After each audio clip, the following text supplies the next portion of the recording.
ఈ నెల 14న జనసేన పార్టీ ఆవిర్భావ దినోత్సవాన్ని పిఠాపురంలో అంగరంగ వైభవంగా నిర్వహించాలని చెప్పేసి పార్టీ పెద్దలు నిర్ణయించారు. ఈ నేపథ్యంలో ఇప్పటి వరకు సేపటి కింద అయితే మాత్రం భూమి పూజ కూడా నిర్వహించారు. ఉదయం నుంచి కూడా మొత్తం దీనికి సంబంధించిన ఏర్పాట్లు ఏ విధంగా చేయాలనే దాని మీద కూడా కాకినాడలో సుదీర్ఘమైన మంత్రాలు అనంతరం కూడా ఇప్పుడు భూమి పూజ నిర్వహించారు. దీనికి సంబంధించి నరసాపురం, పశ్చిమ గోదావరి జిల్లా నరసాపురం ఎమ్మెల్యే బొమ్మిడి నాయక్ అన్నారు, జనసేన ఎమ్మెల్యే. సార్ చెప్పండి, ఆవిర్భావ దినోత్సవ వేడుకలు ఏ విధంగా జరపనున్నారు? మీరు ఆవిర్భావం అనకూడదు, ఇది విజయోత్సవ సభానాలే, ఏ విధంగా చేయనున్నారు? ఓకే, ఫస్ట్ ఆఫ్ ఆల్ అందరికీ నమస్కారం అండి.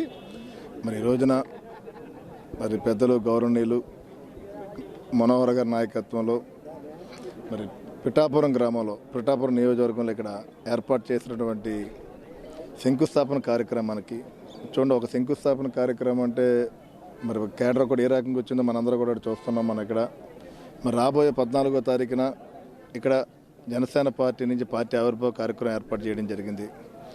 అంటే ఈ కార్యక్రమానికి అంటే ఒక విషయం మేము చెప్పదలుచుకున్నాం. పవన్ కళ్యాణ్ గారు ఒక పిలిపిస్తే ఆ కార్యక్రమం లక్షలాది మంది ప్రజలు ఆ కార్యక్రమానికి వచ్చి సక్సెస్ చేసిన పరిస్థితి. అదేవిధంగా ఈ రోజున మేము అధికారంలో ఉండి ప్రజల పక్షాన, ప్రజల సమస్యల కోసం మరి ఈ రోజున అధికారులు మేము న్యాయం చేసే విధంగా కూడా ముందుకు వెళ్తున్నాం. అలాంటి పరిస్థితులు ఈ సభ ఒక ప్రత్యేకత ఉంది. మరి వాళ్ళ పవన్ కళ్యాణ్ గారు మరి ఆయన పిలుపు మేరకు మరి గతంలో ఎన్నడూ జరగలేని విధంగా కూడా ఈ కార్యక్రమం జరుగుద్ది.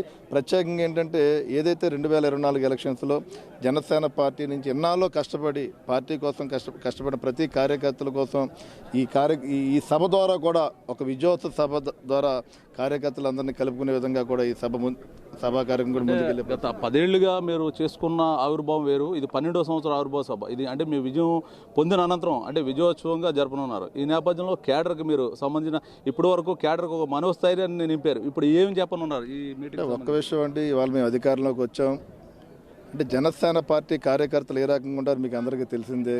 స్వచ్ఛందంగా ఎక్కడ కూడా ఏది ఆశించకుండా మరి ప్రతి కార్యకర్త కూడా మరి పవన్ కళ్యాణ్ గారి కోసం, పవన్ కళ్యాణ్ పిలుపు మేరకు ప్రతి కార్యక్రమాన్ని కానీ ఆయన ఏది చెప్పినా సరే ఆ కార్యక్రమం సక్సెస్ చేసే విధంగా జన సైనికులు ఉన్నారు. వారందరి కోసం మరి రాబోయే సభ కూడా మరి కళ్యాణ్ గారు కూడా మరి కార్యకర్తల నుంచి కూడా దిశ కూడా చేయడం జరుగుతుంది. ఏర్పాట్లు అంటే ఈ ఆవిర్భావ సభ సంబంధించిన ఏర్పాట్లు ఎంతమంది వస్తారని ఏర్పాట్లు చేస్తున్నారు? దాదాపు 5 లక్షల పైచీలకు జనాలు వచ్చే విధంగా ఈ కార్యక్రమం జరుగుతుందండి. అంటే మామూలుగానే కళ్యాణ్ గారు పిలిస్తే లక్షలాది మంది వచ్చే పరిస్థితి. మరి వాళ్ళ అధికారుల నుండి కార్యక్రమం చేస్తున్నాం.